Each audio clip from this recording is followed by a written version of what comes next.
Sahabat, hati-hati, jangan sampai sapi kurban yang sudah kalian beli mahal-mahal, patungan bertahun-tahun, ternyata tidak sah di sisi Allah, hanya karena satu kesalahan yang sering dianggap sepele.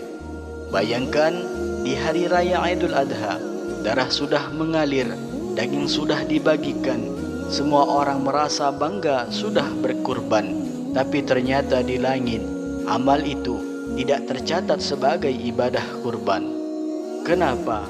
Karena banyak orang mengabaikan dan belum tahu aturan detail patungan sapi yang benar menurut syariat. Bismillahirrahmanirrahim. Assalamualaikum warahmatullahi wabarakatuh. Alhamdulillahi rabbil alamin. Allahumma salli ala Sayyidina Muhammad wa ala ali Sayyidina Muhammad. Amma ba'du. Sahabat Imam Muda yang dirahmati Allah, syukur alhamdulillah kita bisa berjumpa kembali di channel ini. Salawat teriring salam selalu dan tetap tercurahkan kepada junjungan kita Nabi besar Muhammad sallallahu alaihi wasallam. Mari para sahabat, kita sama-sama ucapkan atau bisa tuliskan di kolom komentar, Allahumma sholli ala Sayyidina Muhammad wa ala ali Sayyidina Muhammad. Semoga dengan ucapan atau tulisan solawat tadi, kita semua diakui sebagai umatnya, sehingga kelak kita mendapatkan pertolongan beliau.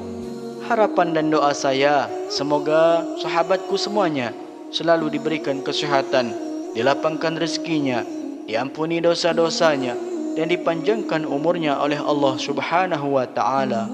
Amin ya rabbal alamin. Sahabat Imam Muda yang dirahmati Allah, pernahkah kita membayangkan seekor sapi yang dibeli dengan uang hasil kerja keras selama berbulan-bulan, yang dipersiapkan jauh-jauh hari, yang bahkan mungkin membuat kita harus menabung sedikit demi sedikit, ternyata tidak sah sebagai ibadah kurban di sisi Allah? Bukan karena sapinya yang kurang besar, bukan karena dagingnya sedikit, tetapi hanya karena satu kesalahan kecil yang sering dianggap sepele oleh banyak orang. Allahu Akbar. Inilah kenapa hari ini saya ingin mengajak kita semua untuk benar-benar memperhatikan ilmu tentang kurban. Karena jangan sampai kita merasa sudah beribadah, padahal ternyata ibadah itu tidak diterima oleh Allah Subhanahu wa ta'ala. Sahabat, di zaman sekarang banyak orang bersemangat ingin ikut kurban sapi patungan. Di kantor ramai-ramai patungan, di kampung ramai-ramai urunan. Bahkan ada yang bangga karena bisa ikut sapi besar bersama banyak orang. Namun pertanyaannya, apakah semua patungan sapi itu otomatis sah menurut syariah? Apakah benar jumlah orangnya bebas? Apakah niat setiap peserta tidak berpengaruh? Apakah asal ada uang lalu beli sapi semuanya langsung berpahala kurban? Belum tentu.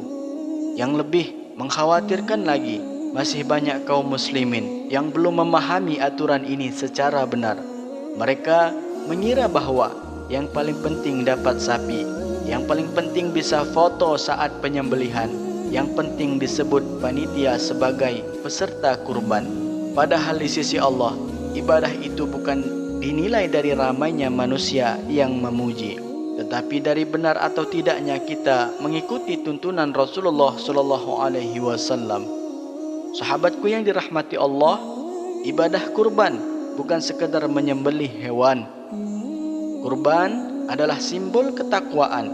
Kurban adalah bukti cinta seseorang hamba kepada Rabb-Nya. Kurban adalah latihan untuk mengalahkan sifat pelit, egois, dan cinta dunia yang sering bersarang dalam hati manusia. Karena itu, Allah tidak butuh daging kita. Allah tidak butuh darah hewan kita. Yang Allah lihat adalah hati kita. Apakah benar kita ikhlas? Apakah benar kita ingin mendekat kepadanya? Ataukah jangan-jangan hanya ingin dipandang hebat oleh manusia? Na'udzubillahi min dzalik. Maka pada kesempatan kali ini, mari kita belajar bersama tentang hukum kurban sapi patungan yang benar menurut dalil Al-Quran dan sunnah Nabi. agar ibadah kita tidak sia-sia, agar pengorbanan kita bernilai pahala, dan agar setiap tetes darah hewan kurban menjadi saksi kebaikan kita di hadapan Allah Subhanahu wa Ta'ala pada hari kiamat nanti.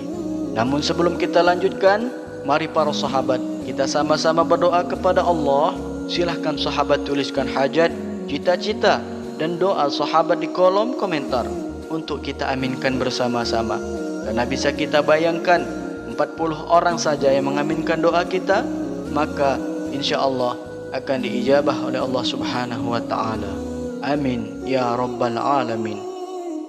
Dan untuk para sahabat yang baru bergabung, silahkan untuk klik tombol like, tombol jempolnya, kemudian subscribe juga, dan aktifkan lonceng notifikasinya, agar ketika channel ini update video terbaru, sahabat semua langsung dapat notifikasinya. Terima kasih. Semoga Allah balas semua kebaikan Anda.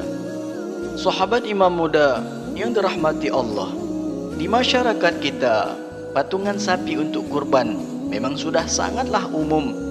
Di kantor, di sekolah, di kampung, bahkan satu grup teman sering mengumpulkan uang bersama untuk membeli seekor sapi. Namun pertanyaannya, apakah semua patungan sapi otomatis sah sebagai ibadah kurban? Jawabannya belum tentu, karena Islam sudah mengatur dengan sangat jelas aturan tentang kurban patungan ini. Dalam hadis sahih riwayat Imam Muslim, Jabir bin Abdullah radhiyallahu anhu berkata, kami pernah berkurban bersama Rasulullah sallallahu alaihi wasallam pada tahun Hudaybiyah, seekor unta untuk 7 orang dan seekor sapi untuk 7 orang. Hadis ini menjadi dalil kuat bahwa maksimal satu sapi hanya untuk 7 orang, bukan 8, bukan 9, apalagi belasan orang. Kalau lebih dari 7 orang dengan niat semuanya ingin berkurban, maka menurut mayoritas ulama, kurbannya tidak sah. Inilah yang sering tidak dipahami banyak orang. Kadang satu kantor patungan 20 orang untuk satu sapi, lalu semuanya merasa sudah berkurban. Padahal secara syariat itu hanya bernilai sedekah daging, bukan ibadah kurban yang sempurna. Na'udzubillah. Sahabat, yang lebih bahaya lagi bukan cuma jumlah orangnya, tapi niat orang-orang yang ikut patungan. Karena ibadah itu dibangun di atas niat, karena Rasulullah sallallahu alaihi wasallam bersabda, sesungguhnya setiap amal tergantung pada niatnya. Innamal a'malu binniyat. Jangan sampai ada peserta patungan yang ikut hanya karena gengsi, hanya supaya dianggap mampu, atau hanya ingin kebagian daging. Karena kurban itu ibadah, bukan acara sosial biasa. Maka carilah teman patungan yang benar-benar ingin mencari ridha Allah, sebab keberkahan ibadah kolektif sangat dipengaruhi oleh ketulusan orang-orang di dalamnya. Sahabat, ada satu hal yang sering dilupakan, yaitu sumber uang untuk membeli hewan kurban. Allah itu maha baik, dan Allah hanya menerima yang baik. Jangan sampai uang kurban berasal dari hasil riba, hasil menipu, hasil korupsi, atau pekerjaan haram lainnya. Karena bagaimana mungkin kita ingin mendekat kepada Allah tetapi memakai harta yang dimurkai Allah? Maka sebelum patungan, pastikan harta yang digunakan benar-benar halal dan bersih. Sahabat, kadang ada juga orang memaksakan diri ikut sapi patungan karena gengsi, padahal sebenarnya dia mampu membeli kambing sendiri. Ketahuilah, satu kambing milik sendiri yang halal, tulus dan jelas, jauh lebih baik daripada sapi patungan yang penuh keraguan. Karena Allah tidak melihat besar kecilnya hewan kurban kita, Allah melihat ketakwaan hati kita. Sebagaimana firman Allah Subhanahu wa Ta'ala dalam Al-Quran, daging-daging unta dan darahnya itu sesekali tidak akan sampai kepada Allah, tetapi yang sampai hanya kepadanya adalah ketakwaan kalian. Maka luruskan niat. Kurban bukan ajang pamer kekayaan. Kurban adalah bukti cinta dan ketaatan kepada Allah Subhanahu wa Ta'ala. Sahabat imam muda yang dirahmati Allah, ada sebuah kisah nyata inspirasi yang sangat menyentuh hati kita tentang kurban. Di sebuah desa terpencil hiduplah seseorang lelaki tua bernama Pak Saleh. Pekerjaannya hanya mencari kayu bakar di hutan. Penghasilannya sangat sedikit, bahkan seringkali beliau hanya makan nasi dan garam. Tetapi setiap datang bulan Zulhijjah, hati Pak Saleh selalu menangis karena beliau sangat ingin berkurban.